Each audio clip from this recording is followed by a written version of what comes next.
Bom Dia Pernambuco. Olá, bom dia para você. É segunda-feira, 15 de agosto, estamos juntos no Bom Dia Pernambuco. Problemas com planos de saúde são outros assuntos de hoje. Reajuste de preço, dificuldade para conseguir autorização para exames, tratamentos. Tem o caso de Diogo, que foi diagnosticado com um tipo de câncer. A gente vai mostrar para você. Ele começou o tratamento num hospital particular por meio do plano de saúde da empresa onde trabalhava, mas houve cancelamento do plano. Ele está sofrendo, viu? E o câncer se espalhou por outras partes do corpo. O repórter Pedro Lins foi até a ADUSEPS, a Associação de Defesa dos Usuários de Seguros, Planos e Sistemas de Saúde, para buscar orientações. Oi, Pedro, bom dia. Oi, Meire, bom dia para você, bom dia para todo mundo, uma ótima semana para todos nós. Olha só, uma situação muito delicada e complicada, porque o plano não pode simplesmente negar um atendimento ou cancelar. Essa negativa, esse cancelamento, precisa ter uma justificativa plausível, né? A gente precisa entender o que é que aconteceu. São dúvidas e perguntas que a gente vai responder durante essa edição do Bom Dia Pernambuco. Eu falo ao vivo da rua Henrique Dias, no bairro da Boa Vista, no Recife, aqui bem em frente, Meire, a ADUSEP, né? Você falou, Associação de Defesa dos Usuários de Seguros, Planos e Sistema de Saúde, e a gente vai trazer todas as informações e as orientações nesta edição do Bom Dia, Meire. Até já, Pedro. E ainda orientações para quem está enfrentando problemas com planos de saúde. Pedro Lins. Meire, de acordo com a Agência Nacional de Saúde Suplementar, no Brasil são mais de 40 milhões de pessoas que dependem de planos de saúde, que usam os planos de saúde. E muita gente insatisfeita com o atendimento, e a gente vai explicar também por quê daqui a pouco. Meire. Até daqui a pouquinho, Pedro. Depois do intervalo, o que fazer quando um plano de saúde se nega a liberar um exame ou outro procedimento médico para o paciente? As orientações a gente confere com Pedro Lins. Meire, de antemão, vou dizer logo, gente, qualquer dúvida que você tiver com relação a plano de saúde, você pode procurar a ADUSEP, porque aqui eles tiram a dúvida e ainda ajudam esse usuário, essa pessoa que tem um plano de saúde, Meire, a entrar na justiça contra o plano para conseguir o direito. A gente daqui a pouco traz outras informações. Até já, então, Pedro, e você vai conhecer o caso de Diogo. Ele começou um tratamento num hospital particular por meio do plano de saúde da empresa onde trabalha, mas houve cancelamento do plano. Ele está sofrendo muito e o câncer se espalhou por outras partes do corpo.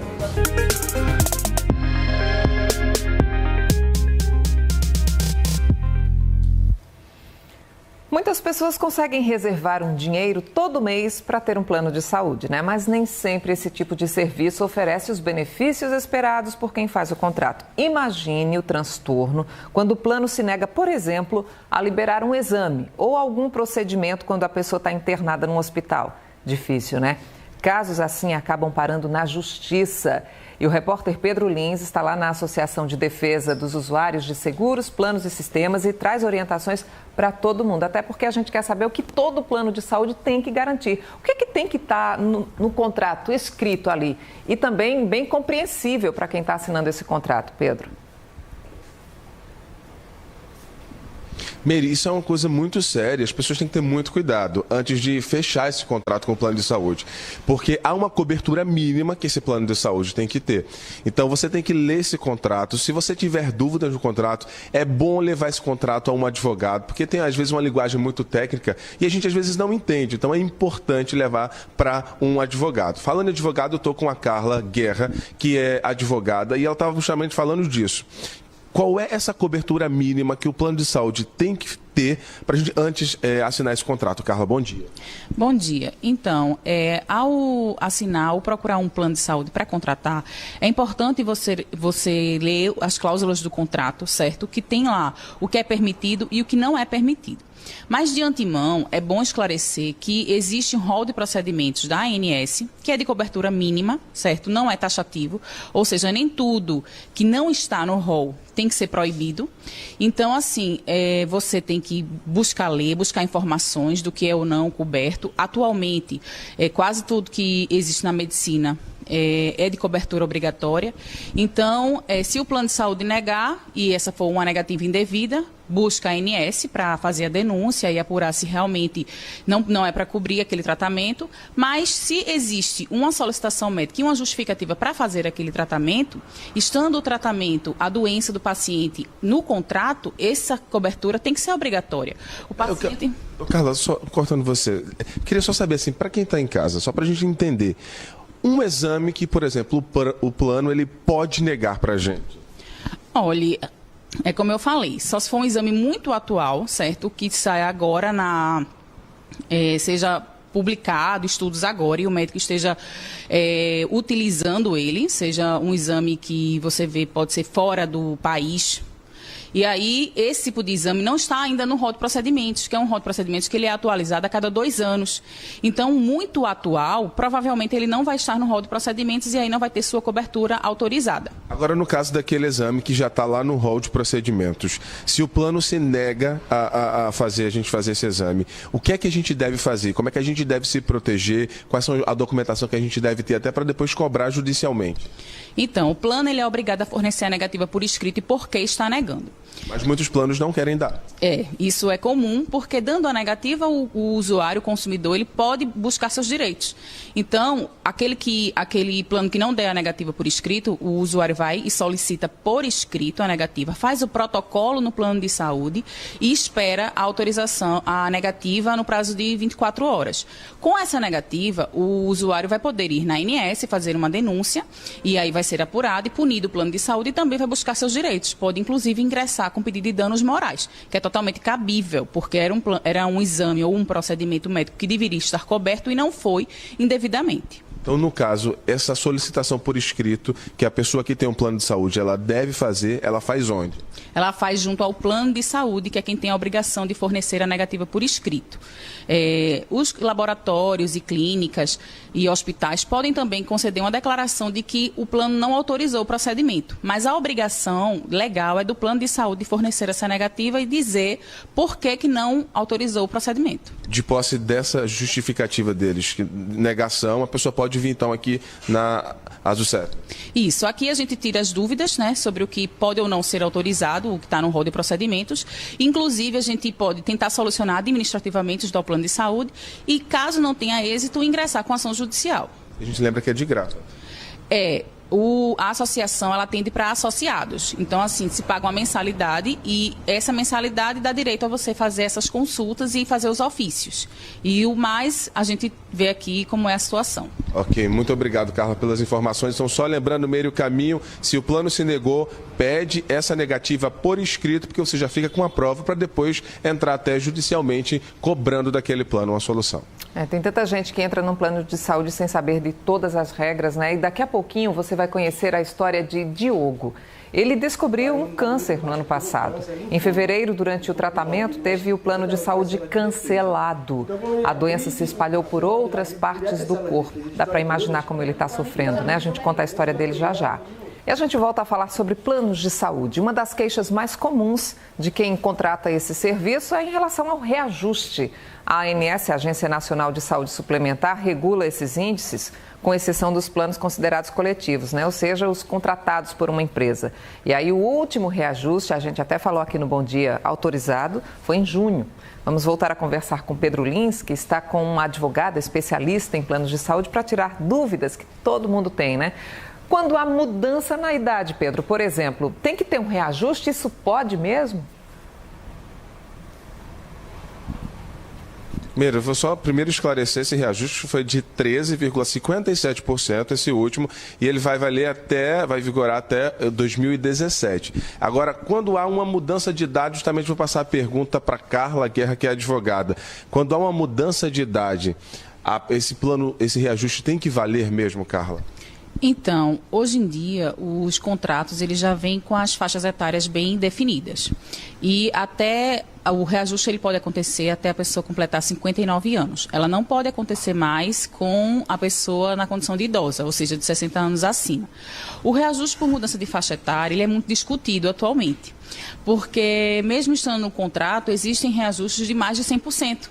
Então, esse tipo de reajuste é totalmente abusivo. E, sendo abusivo, ele pode ser discutido judicialmente e pleiteado a redução desse percentual, porque você pagar uma mensalidade que sobre o reajuste anual vem um reajuste por mudança de faixa etária, ele vai ficar impraticável em um determinado momento. Então, passou de 59 anos, não pode ter mais. Não pode ter mais. Então, existindo esse reajuste, é bom procurar a justiça, né? Procurar um advogado, procurar a associação, a defensoria pública e questionar isso judicialmente para que seja declarado como um reajuste abusivo e inexistente. Ô Carla, um reajuste de 13,57 é um reajuste muito alto, até porque assim, está tudo aumentando. E aí a gente se pergunta onde é que vai parar se continuar aumentando assim consideravelmente. Qual que é o impacto disso para o plano de saúde? É por isso que os planos hoje então se negam até a exames, a cirurgias por causa desse reajuste?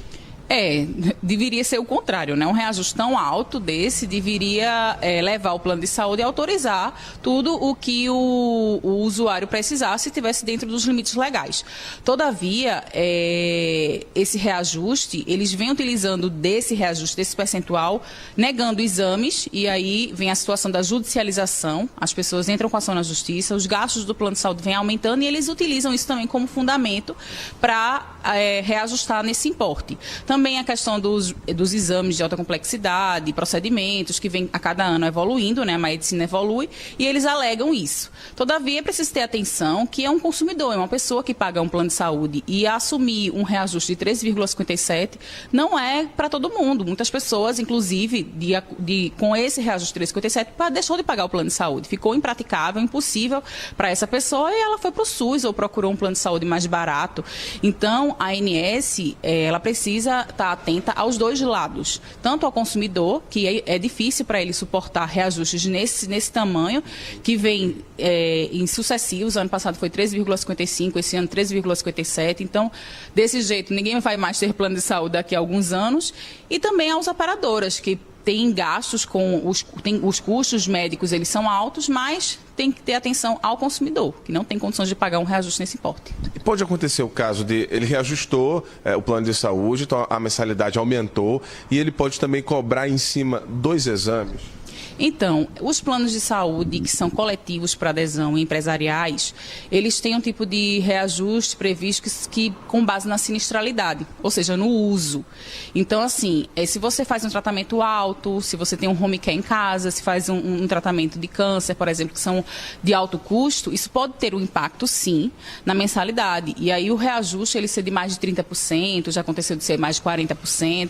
E isso pode ser discutido também na justiça, porque tudo muito... não fica tudo tão claro, a gente não sabe quanto é o custo total de um tratamento e como ele pode ser diluído para o consumidor.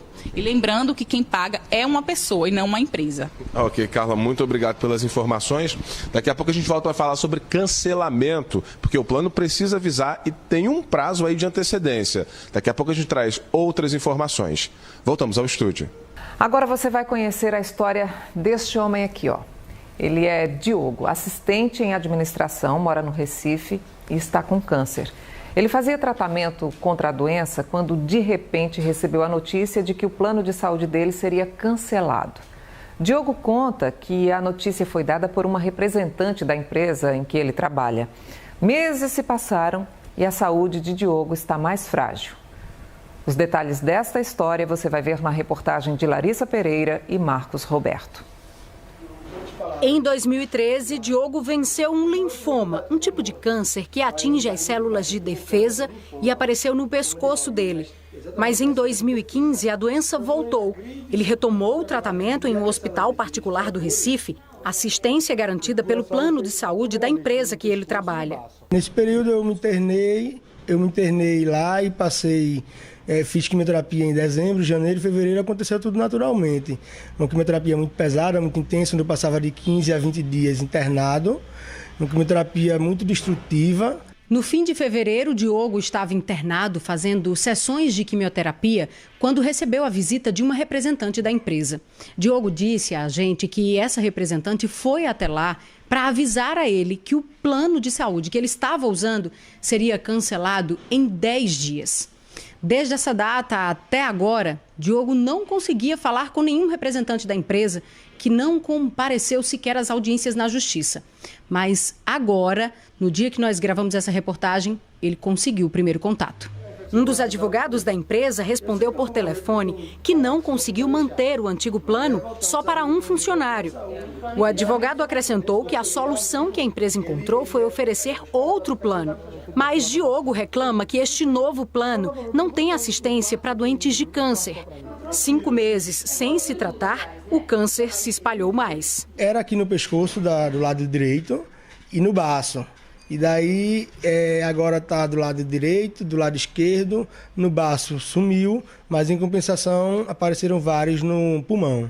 O advogado e amigo dele acionou a empresa na justiça para devolver o antigo plano. A empresa já está sendo até multada, mas a situação não muda. No início dessa ação, a gente pediu uma antecipação de tutela para que ele fosse imediatamente reinserido no plano de saúde, no qual ele poderia continuar a ter o seu tratamento. E o juiz deferiu isso de pronto e intimou a empresa para que adotasse as medidas necessárias para cumprir essa decisão judicial sob pena de multa diária de R$100. Até a data de hoje, essa decisão judicial e algumas outras posteriores não foram cumpridas. Inclusive, no começo do mês de junho desse ano, acho que no dia 8, a gente teve a majoração, inclusive, dessa multa diária para o valor de R$300 por dia. Os amigos apoiam no que podem, mas se sentem impotentes diante dessa situação. Ele está sofrendo, não só ele, como a família. Eu também estou sofrendo muito. Está todo mundo arrasado, não dorme direito, tá entendendo? Como amigo, fica muito triste, né? Preocupado com ele. Então, a gente sempre tem que conversar com ele, dar força para ele, pedir oração. Porque Diogo tem que passar por essa e não sentir mais nada. A gente que tem uma pessoa assim, como meu filho, você sofre muito mais que ele. E você tem que ser forte. Essa coragem você tem que pedir a Deus. Que hoje, tudo que eu peço a Deus é que me dê força. É o coração de uma mãe pedindo, né? Nós entramos em contato várias vezes com a empresa ABF Engenharia, onde Diogo trabalha. A empresa disse por telefone que não vai se pronunciar sobre o caso, nem emitir uma nota oficial a respeito. De saúde suplementar, a ANS, e em nota a agência informou que os planos coletivos fechados com as empresas precisam ter uma vigência mínima de 12 meses. E em casos de rescisão de contrato, tanto por parte do plano como por parte da empresa, deve ser comunicada com antecedência de 60 dias. Ainda de acordo com a ANS, os planos de saúde podem recusar o contrato com a empresa, mas uma vez firmado esse contrato, nenhum funcionário pode ser excluído. A ANS possui um núcleo de atendimento ao cidadão aqui em Pernambuco, viu? Fica na rua General Joaquim Inácio, número 830, 10º andar, lá no bairro do Paissandu. Funciona de segunda a sexta-feira, das 8 da manhã às 8 da noite. E você também pode tirar dúvidas ou fazer reclamações sobre planos de saúde pela central de atendimento da ANS. O número é o 0800 70 19 656. Vou repetir, 0800 70 19 656. E a gente vai voltar agora a conversar com o repórter Pedro Lins, que está com uma advogada da ADUSEPS, que é a Associação de Defesa dos Usuários de Seguros, Planos e Sistemas de Saúde. Vamos lá falar com o Pedro. Pedro, você viu aí a situação do Diogo, né? A família toda sofrendo. Quais são as orientações que a associação pode dar para essa família e também para tentar resolver o problema dele? Meire, eu vou passar a pergunta para a Carla, até porque o que mais me chamou a atenção também nessa reportagem é o paciente teve o plano cancelado e aí a empresa oferece, Carla, um outro plano, mas um plano que também não cobra esse tratamento. Qual que é a orientação que vocês têm para trazer para essa família? Bem, isso não existe, né? Você oferecer um plano que não tenha o tratamento de câncer. Na verdade, o que tem que acontecer é esse paciente voltar para o plano de saúde anterior. Mesmo que não o vínculo coletivo ele tenha sido rescindido, esse paciente precisa da proteção do plano de saúde anterior, que é o plano que ele fazia o tratamento e que ele não vai ter carência a cumprir, e a empresa continuar pagando este plano de saúde.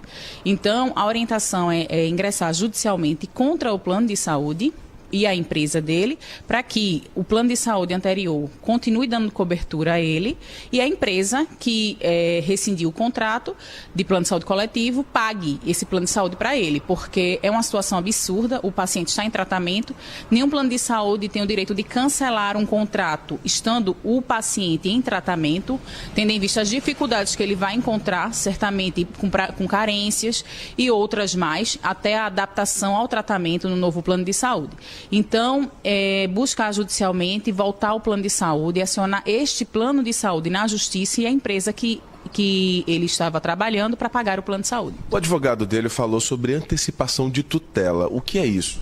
Então, a antecipação de tutela é quando o pedido principal, certo, que iria ser concedido no final do processo, após todo o trâmite, ele é concedido logo, diante da urgência. No caso dele, é evidente a urgência, que ele está em tratamento, precisa dar continuidade a isso, está com tratamento suspenso e estando em progressão de sua doença. Então, diante dessas condições de urgência, o juiz pode conceder uma antecipação de tutela, ou seja, aquilo que ele iria conceder ao final do processo, ele concede antes do processo, sem ouvir as partes, devido a tudo isso que ele está passando.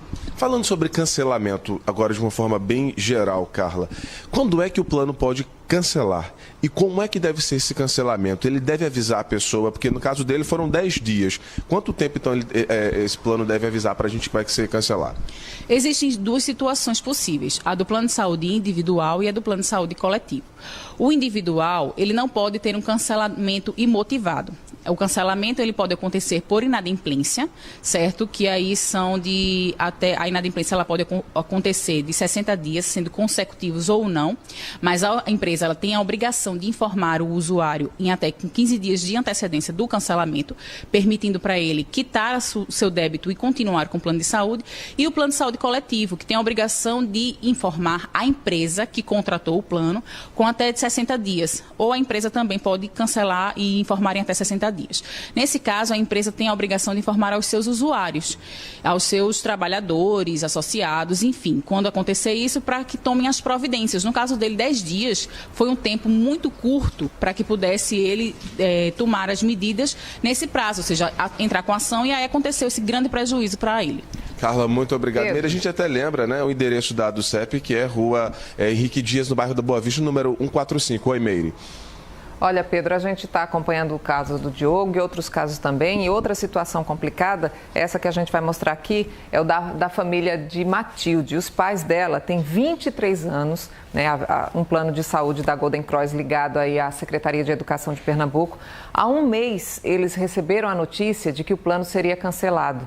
A mãe de Matilde, dona Doralice, tem a doença de Alzheimer e precisa, inclusive, de atendimento hospitalar em casa, o home care.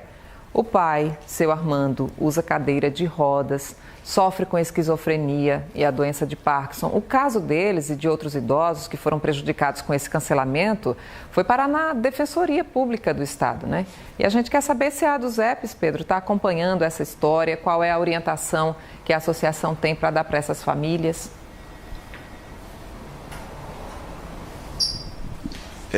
Vou voltar então a pergunta para a Carla, no caso específico aí também desse pessoal da Golden Cross. Como é que está essa investigação de vocês, esse acompanhamento também, Carla? De fato, a Golden Cross pegou de surpresa, né, muitos usuários idosos e pacientes doentes. Então, a gente teve uma primeira vitória. Ingressamos com ação civil pública, né? A associação ela tem esse direito de ingressar com ações civis públicas que atingiam uma coletividade. E aí conseguimos uma liminar que garantisse a alguns pacientes em tratamento a manutenção desse contrato. Fora isso, lembro que é possível ingressar com ações individuais e pleitear esse vínculo, porque pessoas idosas e pessoas com doenças, elas têm uma grande dificuldade de entrar em um novo plano de saúde. Então, após longos anos de vínculo com a Golden Cross, através da Secretaria, do Ministério, então, elas não têm condições de ficar desprotegidas. E, evidentemente, que vislumbra-se aí um cancelamento abusivo, ilegal, e aí há a possibilidade de se entrar com ação na Justiça para pleitear esse vínculo novamente. Eu queria que você até lembrasse, até para quem está em casa, como é que as pessoas podem procurar aqui a DUSEP para poder receber essas orientações? Então, nós temos aqui, você já citou o endereço, e temos os telefones, que é o 3423-5567 e o 3423-0540. Muito obrigado pelas informações. Olha só, Meire, a gente também procurou a Defensoria Pública do Estado. A Defensoria disse que na última quinta-feira aconteceu uma audiência pública e nessa audiência estavam representantes da Secretaria de Educação, da Golden Cross, representantes também da ANS, que é a Agência Nacional de Saúde Suplementar, e ficou decidido, foi firmado um acordo de que o cancelamento desse plano vai ser estendido até o dia 30 de novembro, ou seja, que só seria cancelado após essa data. A Defensoria disse também que orientou os representantes da Secretaria de Educação, que são responsáveis pelo contrato, a procurar a Procuradoria do Estado para resolver de uma forma mais justa para as pessoas que dependem desse plano de saúde. Nós também procuramos a Golden Cross confirmou esse acordo que foi firmado e disse que esse acordo sim vai até o dia 30 de novembro. Meire. É um caso embolado, né, Pedro? Mas a gente vai ficar acompanhando aqui porque mexe com saúde, né? A vida das pessoas.